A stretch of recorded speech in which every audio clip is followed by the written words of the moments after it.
জন্য দারুণ একটি সুখবর। মিনিস্ট্রি অফ কালচার অর্থাৎ তোমাদের কালচার ডিপার্টমেন্টের তরফ থেকে, তথ্য সংস্কৃতি ডিপার্টমেন্টের তরফ থেকে একটি নতুন নিয়োগ বিজ্ঞপ্তি প্রকাশিত হয়েছে, যেখানে সম্পূর্ণ পার্মানেন্ট পোস্টে নিয়োগ করা হচ্ছে। কোনো কন্ট্রাকচুয়াল চাকরি নয়, সম্পূর্ণ পার্মানেন্ট চাকরি, যেখানে তোমাদের বিভিন্ন পোস্ট আছে। যেমন হচ্ছে এমটিএস পোস্ট আছে, তারপরে হচ্ছে তোমাদের ক্লার্ক পোস্ট আছে, তারপরে হচ্ছে অ্যাসিস্ট্যান্ট পোস্ট আছে, যার জন্য যোগ্যতাও কিন্তু বিভিন্ন। যেমন হচ্ছে তুমি যদি মাধ্যমিক পাশ করে থাকো তাহলেও তুমি আবেদন করতে পারবে, উচ্চ মাধ্যমিক পাস যোগ্যতা তারাও আবেদন করতে পারবে, আবার যাদের গ্র্যাজুয়েশন বা হায়ার কোয়ালিফিকেশন যোগ্যতা আছে তারাও আবেদন করতে পারবে। এই ভিডিওর মাধ্যমে তোমাদের ফর্ম ফিল আপ থেকে শুরু করে প্রত্যেকটি তথ্য তোমাদের কাছে তুলে ধরবো। খুঁটিনাটি এরকমই গুরুত্বপূর্ণ প্রতিনিয়ত আপডেট পাওয়ার জন্য অবশ্যই চ্যানেলটাকে সাবস্ক্রাইব করে রাখবে, বেল আইকনটাকে অল করে রাখবে। তো চলো ভিডিওটা শুরু করছি। তো দেখো আমি নোটিশটা ওপেন করে নিয়েছি। তো এখানে তোমরা দেখো তোমাদের বিভিন্ন পোস্ট আছে, যে পোস্টগুলোতে নিয়োগ করা হচ্ছে। এখানে এমটিএস পোস্ট আছে, যেখানে তোমাদের বেতন লেভেল 1 অনুযায়ী 18,000 টাকা থেকে 56,900 টাকার মধ্যে তোমাদের বেতন থাকবে। তুমি যদি জুনিয়র ক্লার্ক পোস্টের জন্য আবেদন করো তাহলে লেভেল 2 অনুযায়ী 19,900 টাকা থেকে 63,200 টাকার মধ্যে বেতন থাকবে। তুমি যদি অ্যাসিস্ট্যান্ট পোস্টের জন্য আবেদন করো এখানে লেভেল 6 অনুযায়ী 35,400 টাকা থেকে 1,12,400 টাকার মধ্যে বেতন থাকবে। তারপরে হচ্ছে রেকর্ডিং ইঞ্জিনিয়ার থেকে শুরু করে লেভেল 6 অনুযায়ী 35,400 টাকা থেকে 1,12,400 টাকা। স্টেনোগ্রাফার পোস্টের জন্য কিন্তু লেভেল 6 অনুযায়ী 35,400 টাকা থেকে 1,12,400 টাকার মধ্যে বেতন থাকবে। এবং তোমাদের ডেপুটি সেক্রেটারি পোস্টের জন্য কিন্তু তোমাদের লেভেল 11 অনুযায়ী 67,700 টাকা থেকে 2,08,700 টাকার মধ্যে তোমাদের বেতন থাকবে। তো আশা করি তোমাদের বেতনের ব্যাপারটা ক্লিয়ার হয়ে গেছে। এবার দেখো তোমাদের কোন পোস্টের জন্য কি যোগ্যতা প্রয়োজন, কেমন এজ লিমিট আছে। তো দেখো তুমি যদি এমটিএস পোস্টের জন্য আবেদন করো তোমার এখানে বয়স 18 থেকে 25 বছর। আগেই তোমাদের ব্যাপারটা ক্লিয়ার করে দিই, এসসি এসটি যদি ক্যান্ডিডেট হয়ে থাকো তাহলে এই বয়সের ওপর আরো 5 বছর তোমরা যুক্ত করে নাও, আর ওবিসি যদি ক্যান্ডিডেট হয়ে থাকো তাহলে তুমি এই বয়সের ওপর আরো 3 বছর যুক্ত করে নাও। এছাড়া যারা পিডব্লিউবিডি ক্যাটাগরি থেকে তারাও কিন্তু আবেদন করতে পারে, ইডব্লিউএস থেকে শুরু করে প্রত্যেক প্রার্থীরাই আবেদন করতে পারো।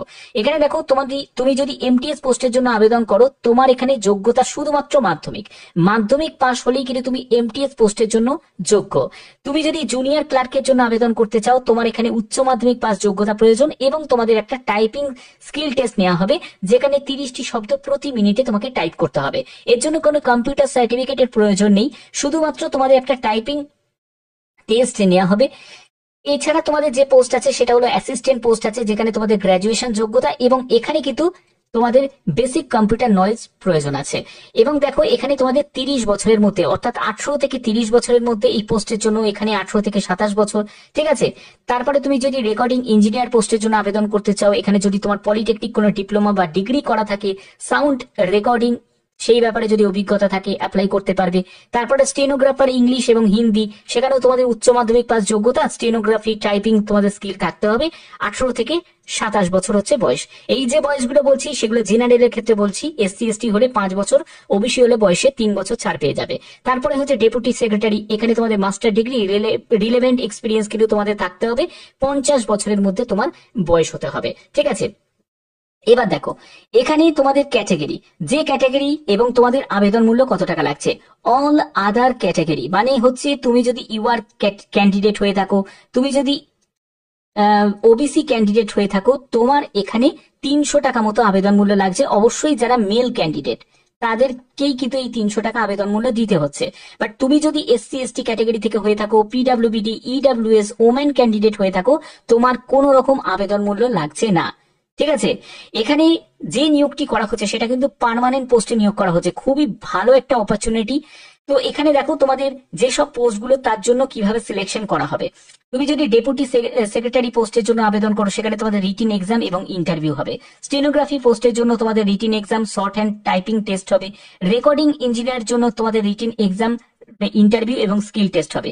বাট তুমি যদি এই সব পোস্টগুলোতে আবেদন করো যেমন অ্যাসিস্ট্যান্ট পোস্ট, এখানে দুটো স্টেজে তোমাদের এক্সাম হবে, অবজেক্টিভ টাইপের প্রশ্ন থাকবে এবং তোমাদের ডেসক্রিপটিভ তোমাদের প্রশ্ন থাকবে। এরপরে হচ্ছে জুনিয়র ক্লার্কের জন্য, সেখানে একটি মাত্র তোমাদের রিটিন এক্সাম হবে এবং তার পরবর্তী তোমাদের টাইপিং স্কিল টেস্ট হবে। এবারে তুমি যদি এমটিএস পোস্টের জন্য আবেদন করো সেখানে শুধুমাত্র তোমাদের একটি রিটিন এক্সাম হবে, ঠিক আছে। এবার তোমরা কিভাবে আবেদন করবে তার প্রাথমিক প্রসেস আমি এই ভিডিওতে ক্লিয়ার করছি। দেখতে পাচ্ছ আমি একদম অফিসিয়াল ওয়েবসাইটে চলে এসেছি, তোমাদের লিংক ডেসক্রিপশনে দিয়ে দেবো, তোমরা সেখান থেকে ডাইরেক্ট ভিজিট করতে পারবে। কিভাবে আবেদন করতে হবে? আবেদন করার জন্য প্রথমত তোমাদের দেখো এখানে তোমার নাম সম্পূর্ণ ক্যাপিটালি এখানে টাইপ করতে হবে। তারপরে তোমাকে ক্যাটাগরি সিলেক্ট করতে হবে, তুমি কোন ক্যাটাগরি থেকে বিলং করছো সেই ক্যাটাগরিটা তোমাদের সিলেক্ট করে নিতে হবে। এরপরে হচ্ছে জেন্ডার সিলেক্ট করতে হবে, তোমার জেন্ডার তুমি মেল না ফিমেল না থার্ড জেন্ডার, তো সেটা তোমাকে সিলেক্ট করে নিতে হবে। এরপরে তোমাকে মোবাইল নাম্বার আর মেল আইডি, সেটা কিন্তু অবশ্যই একটি valid mail ID mobile number কিন্তু অবশ্যই সেটা প্রয়োজন এবং সেটাই কিন্তু এখানে এন্টার করবে। তারপরে কনফার্ম মেল আইডি, সেটাকে কনফার্ম করবে।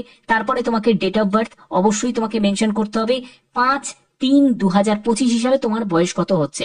এরপরে তোমাকে রেজিস্টার অপশনে ক্লিক করতে হবে। তো এই হলো তোমাদের আবেদনের মেন প্রসেস। এবার দেখো তোমাদের এলিজিবিলিটি ক্রাইটেরিয়া হিসাবে তোমাদের বলেই দিয়েছি যে 300 টাকা হচ্ছে জেনারেল প্রার্থী এবং ওবিসি মেল ক্যান্ডিডেটদের দিতে হচ্ছে।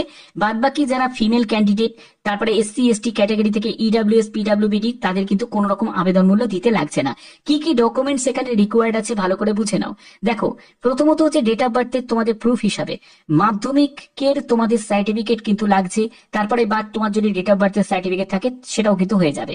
তারপরে এডুকেশন কোয়ালিফিকেশন, তুমি যে পোস্টের জন্য আবেদন করছো, অর্থাৎ তুমি ধরো যদি এমটিএস পোস্টের জন্য আবেদন করো তাহলে সেই এমটিএস পোস্ট রিগার্ডিং তোমাদের যাবতীয় ডকুমেন্টস গুলো লাগবে, মানে এমটিএস এর জন্য মাধ্যমিক যোগ্যতা, তো মাধ্যমিকের সার্টিফিকেট মার্কশিট সেটা তোমাদের লাগবে। তারপরে দেখো তোমার যদি এক্সপিরিয়েন্স যে পোস্ট গুলোতে আছে সেই পোস্টে যদি অ্যাপ্লাই করো তাহলে তোমাদের এক্সপিরিয়েন্স সার্টিফিকেট লাগবে, এটা সকলের লাগছে না। তারপরে তোমাদের কাস্ট সার্টিফিকেট লাগবে, এগুলো কিন্তু তোমাদের অবশ্যই প্রয়োজন আছে আবেদন করতে গেলে। এবার দেখো তোমাদের সিলেকশন প্রসেসের ক্ষেত্রে তোমাদের কত নম্বরের তোমাদের পরীক্ষা হবে সেগুলো কিন্তু এখানে মেনশন করা আছে। দেখো তুমি যদি স্টেনোগ্রাফির জন্য আবেদন করো এখানে 100 মার্কসের তোমাদের পরীক্ষা হবে, 25 কোশ্চেন দেখতে পাচ্ছ।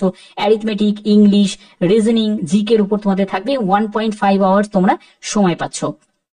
এরপরে দেখো এরপরে হচ্ছে অ্যাসিস্ট্যান্ট পোস্টের জন্য, সেখানে কিন্তু তোমাদের 50 তোমাদের কোশ্চেন থাকবে, 50 কোশ্চেন থাকবে, 200 কোশ্চেন তোমাদের থাকবে, 200 মার্কসের পরীক্ষা হচ্ছে, 2 ঘন্টা সময় পাচ্ছ। তারপরে দেখো তোমাদের সেকেন্ড ফেজে সেখানে থাকবে 50 মার্কস থাকবে, ডেসক্রিপটিভ টাইপের তোমাদের প্রশ্ন থাকবে।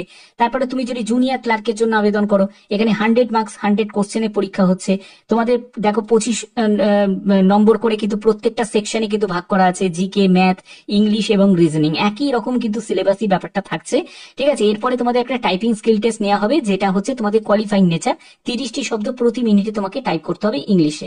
এরপরে তুমি যদি এমটিএস পোস্টের জন্য আবেদন করো এখানে তোমাদের 25 কোশ্চেন এরকম করে দেওয়া আছে, math, English, reasoning, GK, current affairs এর ওপর।